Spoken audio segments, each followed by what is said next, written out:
दोस्तों एक बार फिर से मैं आपके लिए ISRO recruitment 2025 apply online form fill up process की अपडेट लेके आ चुके हैं। कैसे आप इसरो साइंटिस्ट इंजीनियर पोस्ट के लिए 63 वैकेंसीज के लिए अपना फॉर्म अप्लाई कर सकते हो।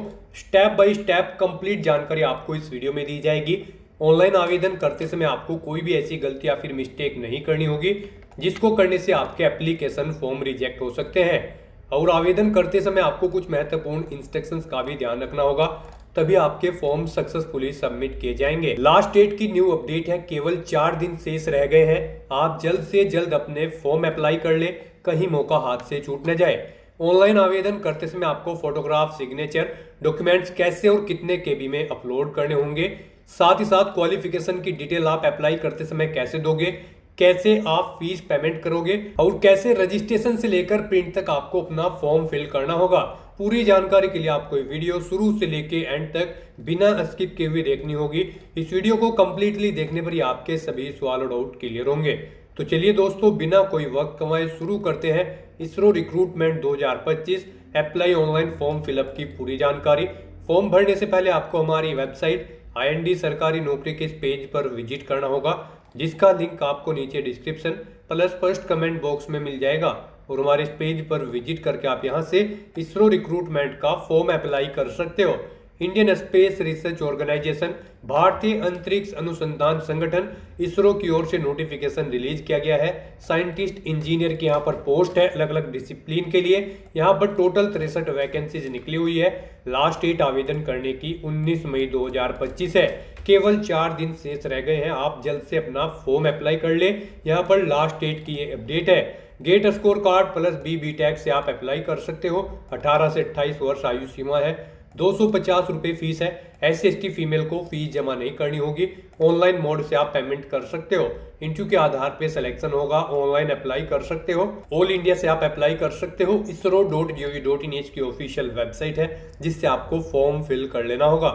इंपोर्टेंट लिंक सेक्शन के अंतर्गत ऑफिशियल नोटिफिकेशन PDF लिंक पर क्लिक करके आप इसकी ये PDF डाउनलोड कर सकते हो। इसमें आपको कुछ जनरल इंस्ट्रक्शंस दिए गए हैं, post wise, discipline wise, vacancies और क्वालिफिकेशन एज लिमिट की जानकारी आपको दी गई है।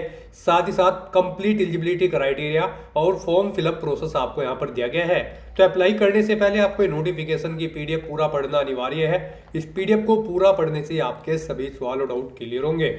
PDF रीड आउट करने के बाद में आपको अप्लाई ऑनलाइन लिंक पर क्लिक करना होगा, तो आपके सामने इसका ऑनलाइन आवेदन करने का ये ऑफिशियल पोर्टल ओपन हो जाएगा। यहाँ पर आपको कुछ जनरल इंस्ट्रक्शन दिए गए हैं। फॉर्म अप्लाई करने से पहले आपको इन्हें केयरफुली रीड आउट कर लेना है और उसके बाद आपको अपना फॉर्म अप्लाई करना है। फॉर्म अप्लाई करने के लिए यहाँ पर आप जिस भी पोस्ट के लिए अप्लाई करना चाहते हैं, साइंटिस्ट, इंजीनियर, इलेक्ट्रॉनिक्स या फिर मैकेनिकल या फिर कंप्यूटर साइंस, आप जिस भी पोस्ट के लिए अप्लाई करना चाहते हैं उस लिंक पर आप क्लिक करें, यानी कि उस पोस्ट पर आप क्लिक कर दें। हम यहाँ पर आपको साइंटिस्ट, इंजीनियर, मैकेनिकल की पोस्ट के लिए अप्लाई करके दिखा रहे हैं। बाकी की दोनों पोस्ट के लिए भी सेम ऐसे ही अप्लाई होगा। तो यहाँ पर आप पर्टिकुलर पोस्ट पर क्लिक करें जिस पोस्ट के लिए आप अप्लाई करना चाहते हैं। यहाँ पर आने के बाद सबसे पहले आपको अपना फुल नेम एंटर करना है अपनी 10वीं की मार्कशीट के अकॉर्डिंग। उसके बाद यहाँ पर आपको अपना ईमेल एड्रेस एंटर करना है। ईमेल एड्रेस आपको रिटाइप करना है कंफर्मेशन के लिए। उसके बाद गाइस यहाँ पर आपको अपना जेंडर सेलेक्ट करना है, फिर आपको अपनी कैटेगरी यहाँ पर सेलेक्ट कर लेनी है। उसके बाद आपसे पूछा गया है कि क्या आप EX सर्विसमैन हैं, अगर हैं तो यस ऑप्शन सेलेक्ट करें, नहीं है तो आप नो ऑप्शन सेलेक्ट कर ले। फिर आपसे पूछा गया है कि क्या आप PWD कैंडिडेट हैं, अगर हैं तो आप यस ऑप्शन सेलेक्ट करें, नहीं है तो नो ऑप्शन सेलेक्ट करें। उसके बाद आपसे पूछा गया है कि क्या आप सेंट्रल गवर्नमेंट या फिर स्टेट गवर्नमेंट या फिर किसी एटोनोमस बॉडी में कार्यरत हैं, अगर हैं तो यहाँ पर आप यस करें, नहीं तो नो ऑप्शन सेलेक्ट करें। फिर आपसे पूछा गया है कि क्या आप यहाँ पर सेंट्रल गवर्नमेंट या फिर डिपार्टमेंट कैंडिडेट हैं और यहाँ पर आपको 3 साल या उससे ज़्यादा का वर्किंग एक्सपीरियंस है, तो फिर यहाँ पर आपको एज में रिलेक्शन मिल जाएगा। अगर आप हैं तो यहाँ पर आप यस करें, नहीं तो नो ऑप्शन सेलेक्ट करें। उसके बाद यहाँ पर आपको अपने फादर का नाम देना है। फिर यहाँ पर आपको अपना फोटो अपलोड करना है। फोटो आपका JPG या फिर JPG फॉर्मेट में होना चाहिए। 50 KB से कम उसका साइज होना चाहिए। फिर आपको यहाँ पर अपने सिग्नेचर अपलोड करने हैं। सिग्नेचर भी आपके JPG या फिर JPG फॉर्मेट में होने चाहिए। 50 KB से कम उनका साइज होना चाहिए। तो यहाँ पर आपको चूज फाइल बटन पर क्लिक करना है, फाइल को सेलेक्ट करना है और अपना फोटो और सिग्नेचर यहाँ पर अपलोड कर देने हैं। और उसके बाद गाइज यहाँ पर आपको नेक्स्ट स्टेप के इस ऑप्शन पर क्लिक करना है। उसके बाद आपके सामने कुछ इस तरह से इंटरफेस ओपन होगा। अब यहाँ पर आकर आपको सबसे पहले अपने डेट ऑफ बर्थ यहाँ पर सेलेक्ट करनी है, फिर आपको अपना कोरोस्पोंडेंस या फिर कम्युनिकेशन एड्रेस यहाँ पर आपको देना है। आप यहाँ पर आप एड्रेस एंटर करें, अपनी सिटी दें, अपना स्टेट यहाँ पर आप सेलेक्ट करें। उसके बाद यहाँ पर आप अपना पिन कोड एंटर कर दें, अपना कॉन्टैक्ट नंबर दें, अल्टरनेट कोई कॉन्टैक्ट नंबर है तो वो एंटर कर दें, अपने नियरेस्ट रेलवे स्टेशन का नाम यहाँ पर आप दें और उसके बाद गाइज यहाँ पर आप नेक्स्ट स्टेप के इस ऑप्शन पर क्लिक कर दें। नेक्स्ट यहाँ पर आपको अपनी क्वालिफिकेशन की डिटेल देनी है। गाइज इस भर्ती में पार्टिसिपेट करने के लिए अगर आप साइंटिस्ट, इंजीनियर, इलेक्ट्रॉनिक्स की पोस्ट के लिए अप्लाई करते हो तो आपके पास गेट स्कोर कार्ड होना चाहिए, प्लस आपके पास बीटेक की डिग्री होनी चाहिए। इलेक्ट्रॉनिक्स एंड कम्युनिकेशन इंजीनियरिंग में मिनिमम 65% मार्क्स के साथ। और अगर आप साइंटिस्ट, इंजीनियर, मैकेनिकल की पोस्ट के लिए अप्लाई करते हो तो GATE score card plus BTech की डिग्री आपके पास होनी चाहिए मैकेनिकल इंजीनियरिंग में मिनिमम 65% मार्क्स के साथ। और अगर आप साइंटिस्ट, इंजीनियर, कंप्यूटर साइंस की पोस्ट के लिए अप्लाई करने जा रहे हो तो आपके पास GATE score card plus BTech की डिग्री होनी चाहिए कंप्यूटर साइंस में 65% मार्क्स के साथ। तो यहाँ पर अब आपको अपनी क्वालिफिकेशन देनी है। सबसे पहले यहाँ पर आप डिग्री सिलेक्ट करें, आपके पास कौन सी डिग्री है, बीटेक या फिर बीएससी या फिर डिप्लोमा है, बीटेक, लेटरल एंट्री का आप अपने अकॉर्डिंग यहाँ पर ऑप्शन सेलेक्ट करें। उसके बाद यहाँ पर आप अपनी ब्रांच सेलेक्ट करें, किस ब्रांच में आपके पास ये डिग्री है। अपनी डिग्री की ब्रांच सेलेक्ट करने के बाद फिर आपको नेक्स्ट स्टेप के इस ऑप्शन पर क्लिक करना है। उसके बाद आपके सामने कुछ इस तरह से इंटरफेस ओपन होगा। अब यहाँ पर आपको इंस्टीट्यूट या कॉलेज का नाम देना है जिससे आपने अपनी डिग्री कंप्लीट की है। फिर आपको यूनिवर्सिटी सेलेक्ट करनी है जिससे आपने अपनी डिग्री कंप्लीट की है। उसके बाद यहाँ पर आपको कोर्स का टाइप बताना है। आपका जो कोर्स था वो सेमेस्टर वाइज था या फिर ईयर वाइज या फिर मिक्स था। यहाँ पर आप अपने अकॉर्डिंग ऑप्शन सेलेक्ट करें। उसके बाद यहाँ पर आपका जो स्कोर था वो यहाँ पर मार्क्स वाइज था या फिर सीजीपीए, आप अपने अकॉर्डिंग यहाँ पर ऑप्शन सेलेक्ट करें। और फिर यहाँ पर आपको पासिंग ईयर और मंथ सेलेक्ट करने हैं। जिस मंथ और ईयर में आपने अपनी डिग्री पास आउट की है वो यहाँ पर आपको सेलेक्ट कर लेने हैं।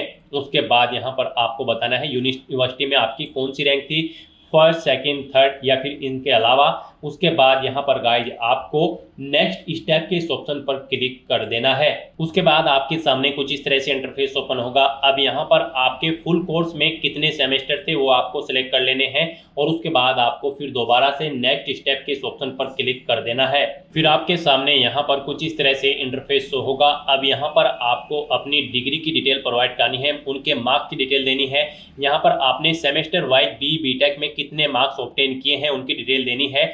यहाँ पर आपने फर्स्ट सेमेस्टर में कितने मार्क्स ऑब्टेन किए हैं वो आपको एंटर करने हैं। टोटल कितने मार्क्स थे वो यहाँ पर आपको एंटर करने हैं। इस तरह से आपको 1 बाय 1 करके अपने सभी सेमेस्टर के मार्क्स यहाँ पर एंटर कर देने हैं। उसके बाद आपको इस पेज को नीचे स्क्रॉल डाउन करना है। फिर आपको यहाँ पर अपनी 12वीं क्लास की डिटेल देनी है। यहाँ पर आपको बोर्ड या यूनिवर्सिटी का नाम देना है। पासिंग मंथ और ईयर आपको सिलेक्ट करना है। परसेंटेज बतानी है, कितनी परसेंटेज थी आपकी 12वीं में। फिर ऐसे ही यहाँ पर आपको अपनी 10वीं क्लास की डिटेल देनी है। इसमें भी आपको बोर्ड का नाम देना है, पासिंग मंथ और ईयर सेलेक्ट करना है, मार्क्स की परसेंटेज देनी है, कितने परसेंट मार्क्स आपने 10वीं में ऑब्टेन किए थे। फिर यहाँ पर आपको अपनी गेट क्वालिफिकेशन की डिटेल देनी है। यहाँ पर आपको गेट की स्ट्रीम सेलेक्ट करनी है जिसमें आपने अपना गेट कंप्लीट किया है। उसके बाद यहाँ पर आपको ईयर ऑफ क्वालिफिकेशन, किस ईयर में आपने क्वालिफिकेशन की है, GATE score, GATE pass out किया है वो ईयर आपको यहाँ पर सेलेक्ट कर लेना है। फिर यहाँ पर कितना स्कोर आपने ऑब्टेन किया है 1000 में से यहाँ पर आपको देना है। उसके बाद आपको अपना रिजल्ट बताना है यहाँ पर क्वालिफाइड। उसके बाद आपको इस पेज को नीचे स्क्रॉल डाउन करना है। यहाँ पर आपको अपना गेट स्कोर कार्ड अपलोड कर देना है। उस फाइल का साइज यहाँ पर 500 KB से कम होना चाहिए और वो PDF फॉर्मेट में होना चाहिए आपका गेट स्कोर कार्ड। तो यहाँ पर आपको चूज फाइल बटन पर क्लिक करना है, फाइल को सेलेक्ट करना है और अपना गेट स्कोर कार्ड यहाँ पर अपलोड कर देना है। और उसके बाद गाइड फिर आपको नेक्स्ट स्टेप के इस ऑप्शन पर क्लिक कर देना है। नेक्स्ट यहाँ पर आपको आपके एप्लीकेशन फॉर्म का पूरा प्रीव्यू शो कर दिया गया है। आपको सभी डिटेल्स केयरफुली चेकआउट करनी है। पेज को नीचे स्क्रॉल डाउन करना है। कहीं पर कोई मिस्टेक है तो आप यहाँ पर प्रीवियस स्टेप ऑप्शन पर क्लिक करके एडिट कर सकते हो। और अगर सभी चीजें ओके हैं तो यहाँ पर बस अब आपको अपना फॉर्म सबमिट कर देना है। उसके लिए आपको सबमिट के इस ऑप्शन पर क्लिक करना है। इस तरह से यहाँ पर आपका एप्लीकेशन फॉर्म सक्सेसफुली सबमिट हो चुका है। आपको एक एप्लीकेशन रजिस्ट्रेशन नंबर यहाँ पर प्रोवाइड कर दिया गया है। ये नंबर आपकी रजिस्टर्ड ईमेल आईडी पर भी सबमिट कर दिया गया होगा। आपको इसे केयरफुली नोट डाउन करके रख लेना है फ्यूचर यूज के लिए। और यहाँ पर गाइड अब आपको अपने एप्लीकेशन फॉर्म का एक हार्ड कॉपी प्रिंट आउट ले लेना है। उसके लिए आपको प्रिंट योर एप्लीकेशन फॉर्म के इस लिंक पर क्लिक करना है। उसके बाद आपके सामने यहाँ पर कुछ इस तरह से इंटरफेस ओपन होगा। यहाँ पर आपको पोस्ट का नाम सेलेक्ट करना है, अपना रजिस्ट्रेशन नंबर आपको यहाँ पर एंटर करना है, अपनी डेट ऑफ बर्थ यहाँ पर आपको सिलेक्ट करनी है, ये कैप्चा कोड आपको यहाँ पर एंटर करना है और उसके बाद आपको प्रिंट एप्लीकेशन फॉर्म के ऑप्शन पर क्लिक करके अपने एप्लीकेशन फॉर्म का एक हार्ड कॉपी प्रिंट आउट ले लेना है फ्यूचर यूज के लिए, फ्यूचर रेफरेंस के लिए। तो दोस्तों यहाँ पर आपका एप्लीकेशन फॉर्म सक्सेसफुली सबमिट हो चुका है। अगर आप रिजर्व कैटेगरी से बिलोंग करते हो और अगर आप अनरिजर्व कैटेगरी के अंतर्गत आते हो तो फिर आपको अपना फीस पेमेंट करना होगा। उसके लिए आपको हमारी वेबसाइट के इसी पेज पर ही अप्लाई ऑनलाइन के इस लिंक पर क्लिक करना होगा।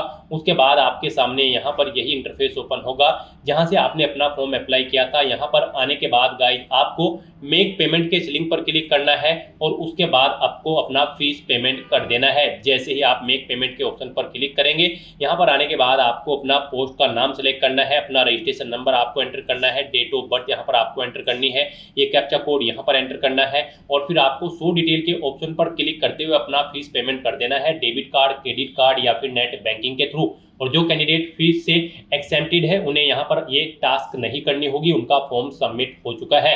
हमने यहाँ पर आपको एससी कैटेगरी से फॉर्म फिल करके दिखाया है। एससी, एसटी, पीएच कैंडिडेट के लिए और वुमेन कैंडिडेट के लिए कोई फीस नहीं है, वो यहाँ पर अपना फॉर्म अप्लाई कर सकते हैं बिना फीस के ही। तो दोस्तों ऐसे आप इसरो साइंटिस्ट इंजीनियर्स की इन पोस्ट के लिए अपना फॉर्म अप्लाई कर सकते हो बिना कोई मिस्टेक किए हुए।